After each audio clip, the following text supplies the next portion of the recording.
Salut à toi, nouvelle vidéo aujourd'hui, comment cadrer une séance. Si tu es coach ou thérapeute, tu as un problème. Si, laisse-moi t'expliquer. Ton problème, c'est que tu ne sais pas cadrer une séance correctement. Et donc, ce qui va se passer, c'est que soit tu vas trop vouloir en faire, résoudre trop de problèmes à la fois, au lieu de résoudre un problème et c'est déjà très bien. Et l'autre problème que tu vas avoir, c'est que comme tu ne cadres pas la séance, ça va partir mais dans tous les sens. Ok? Donc, premier risque, c'est que la séance dure 3 heures. Crois-moi, je sais de quoi je parle, je l'ai déjà fait dans le passé. Ok? C'est vraiment, ça part dans tous les sens, ça switch d'un sujet à l'autre, tu te retrouves avec 4 objectifs différents et ta séance va durer 3 heures. Et non seulement elle va durer 3 heures, mais en plus, elle sera inefficace. Et l'autre problématique, c'est que tu vas être complètement dans le gaz. Tu ne sauras pas quoi faire, dans le brouillard, tu ne sauras pas où aller et où emmener ton client. Et donc, le cadrage de la séance est la solution à l'ensemble des problèmes que je viens d'évoquer. Et donc, moi, j'ai pratiqué, tu le sais, plusieurs milliers de séances individuelles. Et donc, grâce à cette vidéo, je vais t'aider à cadrer une séance. Ça te fera gagner du temps et ça va te faire gagner également de l'efficacité pour ton client. Et on y va tout de suite. Je te propose une méthode simple et efficace en 6 étapes. Je vais te nommer ces étapes. La première étape, c'est l'attente du client. Deuxième étape, c'est faire choisir à ton client un sujet pour la séance. La troisième étape, c'est prendre au minimum d'informations par rapport à la problématique de ton client. Quatrième étape, c'est préciser certains aspects du problème. Cinquième étape, reformuler le problème. Et enfin, sixième étape, l'action attendue de la séance.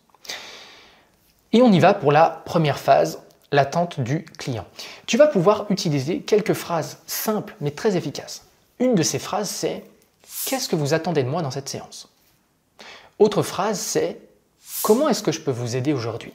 Donc ce sont vraiment des questions toutes simples mais très puissantes parce qu'elles vont commencer à précadrer l'intervention. Ok? Qu'est-ce que vous attendez de moi? Qu'est-ce que vous attendez de la séance? Comment est-ce que je peux vous aider aujourd'hui? Ce sont 3 questions puissantes que tu dois absolument intégrer dans ta pratique.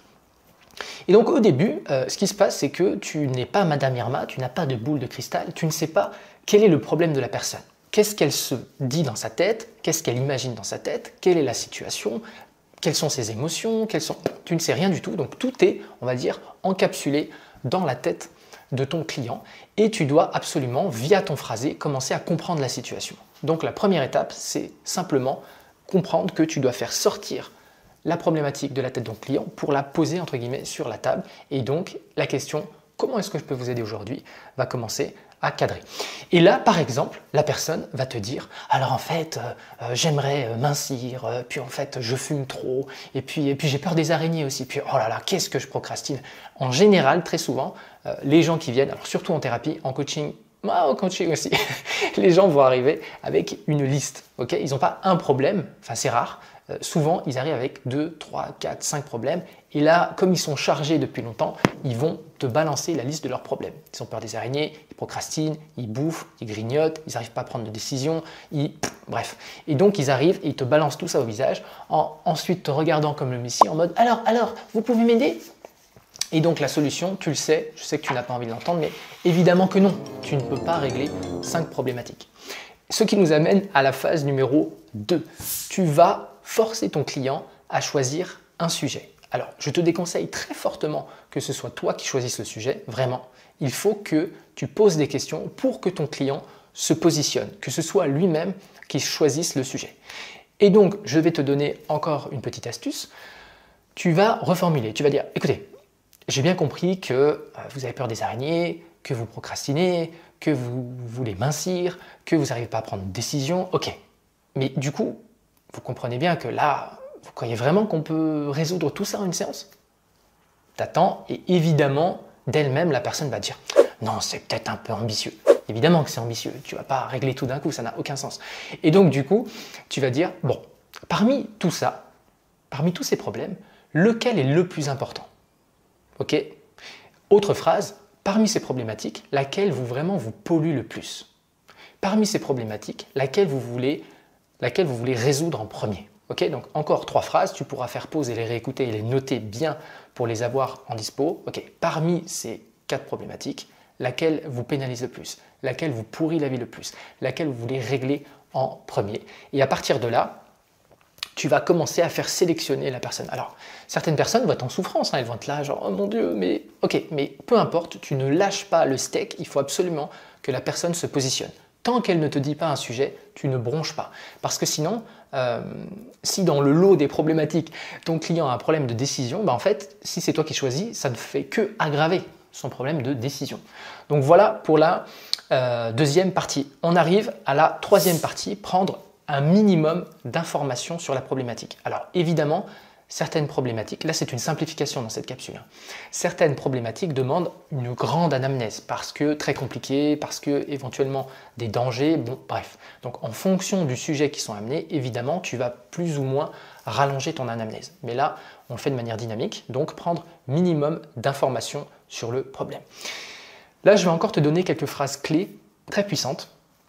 Tu vas demander à la personne depuis quand avez-vous ce problème. Okay, ce n'est pas la même chose qu'une personne a un problème depuis 20 ans, 15 ans, 10 ans, 5 ans ou depuis 2 semaines. Okay, si c'est depuis 2 semaines, peut-être que soit c'est pas si grave, je mets des guillemets, soit le problème va pouvoir se résorber de lui-même, soit j'en sais rien, si c'est un deuil, en fait c'est juste un passage, on va dire normal, il n'y a pas de problème, c'est juste une situation normale qui va d'elle-même s'éponger avec le temps. Bref, donc première question puissante, depuis quand avez-vous ce problème? Je te donne encore quelques autres questions. Il faut que tu saches si la personne arrive à avoir un problème d'elle-même, c'est-à-dire qu'elle fait des opérations dans sa tête qui fait qu'elle souffre, ou c'est amené par une force ou une personne extérieure. Okay, si par exemple, je te dis n'importe quoi, son boss est très relou, okay, dans ce cas-là, ça vient de l'extérieur. Alors que si la personne te dit « Oh là là, j'arrive vraiment à me mettre la pression moi-même » et vous lui dites « Est-ce que quelqu'un vous met la pression ?» Vous dites « Non, non, non, non, j'arrive à me mettre la pression. » On sait que c'est quelque chose qui boucle en interne. Donc première question, depuis quand avez-vous ce problème? Deuxième question, le contexte, est-ce que c'est interne, est-ce que c'est extérieur? Okay.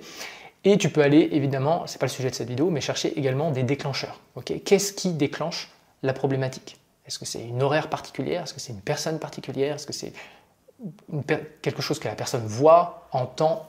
Peu importe. Okay, et donc ensuite, on arrive à la quatrième étape, c'est préciser certains aspects du problème. Donc, quand on arrive là, la personne, lorsqu'elle parle, elle fait des raccourcis et elle manque parfois de précision dans ce qu'elle te raconte. Okay, donc, tu vas pouvoir faire préciser certains éléments. Si on revient sur la procrastination, la personne te dit « Oh là là, je procrastine, j'en ai marre », tu ne peux pas te contenter de juste « Ah d'accord, vous procrastinez » et ensuite passer à une résolution de problème. Okay, il faut que tu fasses préciser certains aspects du problème avec des phrases telles que « Quand vous dites que vous procrastinez, c'est-à-dire » Quand vous dites procrastiner, qu'est-ce que vous entendez par là? Quand vous dites procrastiner, est-ce que vous pouvez me donner un exemple concret de ce que vous faites? Quand vous procrastinez, est-ce que vous pouvez m'expliquer étape par étape ce que vous faites et comment vous le faites? Okay, donc voilà encore 3 ou 4 questions qui vont pouvoir t'aider à comprendre à minima la problématique. Donc, si la personne te dit qu'elle procrastine, ok, qu'est-ce qu'elle fait? Si la personne te dit « Oh là là, je suis vraiment très jalouse », ok, jalouse, c'est-à-dire, qu'est-ce que vous faites pour être jalouse? Qu'est-ce qui fait? Dans quelle situation? Montrez-moi, comment est-ce que vous faites? Ok, qu'est-ce que vous dites ou qu'est-ce que vous vous dites? Tu vas chercher des éléments et tu vas les faire préciser. On arrive à la 5e étape, très importante, ça s'appelle reformuler la problématique. Tu vas utiliser la phrase « Donc, si j'ai bien compris, votre problème c'est… » et tu balances. Okay, donc, par exemple, préalablement, la personne te dit « Oh là, je procrastine, j'aimerais tellement me mettre au sport, mais j'y arrive pas, j'ai la flemme, c'est pénible, j'ai l'impression que je vais souffrir. » Ok, donc ça, ce sont les morceaux que tu as récupérés préalablement. Tu vas lui rebalancer toute la matière, alors évidemment de façon synthétique, que tu as eu juste avant. Tu vas lui dire « Donc, si j'ai bien compris, votre problème aujourd'hui, c'est que vous procrastinez. Que vous aimeriez vous remettre au sport, mais que à chaque fois que vous voulez le faire, vous commencez à vous imaginer la situation et imaginer à quel point ça va être douloureux, que vous allez souffrir et donc vous ressentez une mauvaise sensation dans votre corps qui fait que vous vous asseyez devant votre canapé et regardez Netflix à la place. C'est bien ça? Okay, donc le premier morceau c'est « Donc si j'ai bien compris », tu reformules absolument en utilisant les mêmes mots que la personne, le problème qu'elle t'a évoqué préalablement.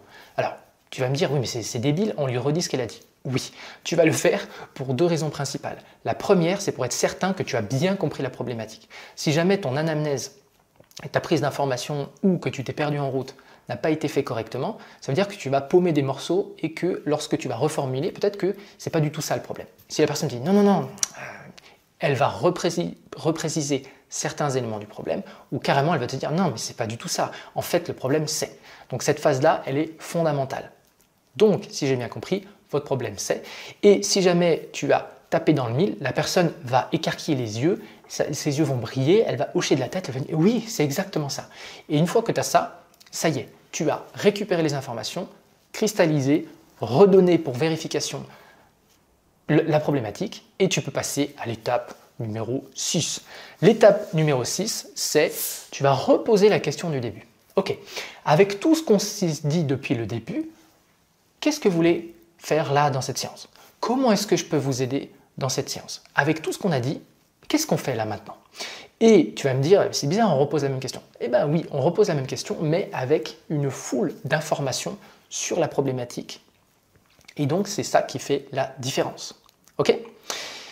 Donc, je te donne une petite phrase avec tout ce qu'on s'est dit. Comment est-ce que vous voulez que je vous aide là maintenant? Et ça va commencer à simplement créer l'action de la séance. Okay, si la personne te dit, voilà, par rapport à cette procrastination, j'en ai vraiment marre, il faut absolument que je me mette au sport. Ok. Et là, tu peux continuer ta prise d'information pour pouvoir commencer à créer le mouvement vers là où les résolutions de la problématique. Okay, si la personne te dit, moi ce qu'il me faut, c'est un bon coup de pied au cul, je voudrais un genre d'électrochoc. Ok, si la personne te dit ça, okay, c'est elle qui te le dit, c'est pas toi qui lui dis, vous voulez un électrochoc. Non, c'est elle qui te le dit. Et une fois que tu as ça, eh ben, tu peux refaire une prise d'information. Ok, qu'est-ce qui va vous aider à avoir un électrochoc? Comment est-ce qu'on pourrait créer un électrochoc? Comment est-ce qu'on pourrait créer un coup de pied au cul? Et là, tu vas encore reprendre l'information et ça y est, à base des 6 étapes, tu as cadré la problématique. Ok, donc je te rappelle les 6 étapes. 1, renvoie le sommaire. Ok, première étape, deuxième étape, troisième étape, quatrième étape, cinquième étape et sixième étape. Et voilà, une fois que tu as fait ça, tu as cadré une séance. Grâce à ça, tu vas gagner du temps. Ok, tu vas éviter de te disperser, de partir dans tous les sens et tu vas pouvoir vraiment aider ton client parce que lui-même, en fait, le cadre sert à la fois pour toi en tant que coach ou thérapeute pour savoir et guider la personne pour qu'elle te suive, mais également pour ton client. C'est double usage parce que ton client, lui-même, il se disperse, il part dans tous les sens. Okay, quand il te dit j'ai peur des araignées, il procrastine, je veux mincir, en fait, son cerveau part dans tous les sens, il s'affole et donc ça n'aide pas à résoudre un problème après l'autre. Si tu as des questions, tu peux aller dans la barre des commentaires pour poser tes questions. Dans la barre en dessous, tu as mes formations, mes ateliers, mes coachings. Si jamais tu désires aller plus loin, tu peux mettre un gros like à cette vidéo pour augmenter ton niveau de coach ou de thérapeute. Prends soin de toi, pratique et amuse-toi.